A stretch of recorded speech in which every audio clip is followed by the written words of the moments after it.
નમસ્કાર, આપ જોઈ રહ્યા છો એબલ 24 ન્યૂઝ।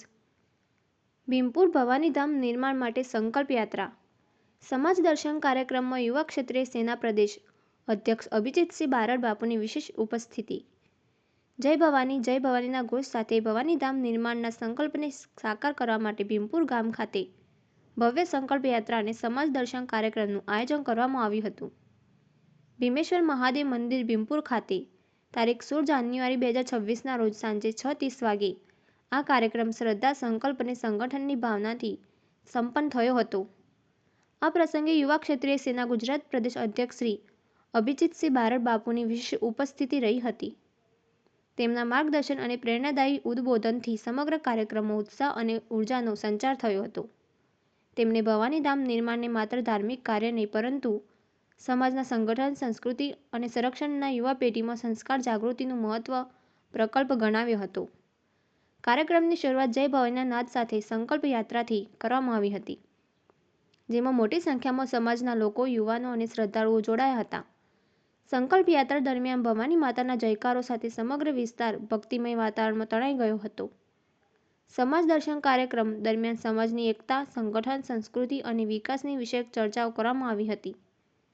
વક્તાઓએ ભવાનીધામના નિર્માણથી ધાર્મિક, સામાજિક અને સાંસ્કૃતિક પ્રવૃત્તિઓની નવી દિશા મળશે તેમ જણાવ્યું હતું। સાથે સાથે સમાજના સર્વાંગી વિકાસ માટે સહયોગ, સમર્પણ અને સંકલ્પની આવશ્યકતા પર ભાર મૂકવામાં આવ્યો હતો। સ્થાનિક આગેવાનો અને આયોજકો કાર્યક્રમમાં ઉપસ્થિત રહેલા તમામ મહેમાનો, કાર્યકરો અને સમાજના બંધુઓનો આભાર વ્યક્ત કર્યો હતો। કાર્યક્રમ અંતે ભવાનીધામ નિર્માણ માટે સૌએ એકજૂટ થઈને કાર્ય કરવાની પ્રતિજ્ઞા લેવામાં આવી હતી। ભીમપુર ગામ ખાતે યોજાયેલા આ સમાજ દર્શન કાર્યક્રમ અને સંકલ્પ યાત્રાએ સમાજમાં નવી ચેતના જગાવી છે અને ભવાનીધામના નિર્માણના સંકલ્પને વધુ મજબૂત બનાવ્યો છે તેવું ઉપસ્થિતિમાં વ્યાપક પ્રતિભાવ જોવા મળ્યો હતો। આજે કરવાનું ના થયું અને હવે જ્યારે ચાલુ કર્યું છે ત્યારે દાદાઓ પણ આશીર્વાદ આપે છે, મારી પિતાના ઉંમરના વડીલો એ પણ હરખભેર પીઠ થાબડે છે અને યુવાનો પણ મજબૂતાઈથી આપણી સાથે અડીખમ ઊભા છીએ। અને જો આ બીડું, આ અભિયાનમાં આપણે સહયોગ ના આપી શકીએ તો કંઈ નહીં, પણ જો એમાં વિઘ્ન પેદા કરીએ તો હું માનું છું કે આવનારી પેઢી આપણને કાયર કહેશે, ગદ્દાર કહેશે। શું પૃથ્વીરાજ ચૌહાણ કદી અણાયો ના હોત, એ કદી પરાજિત ના થાત।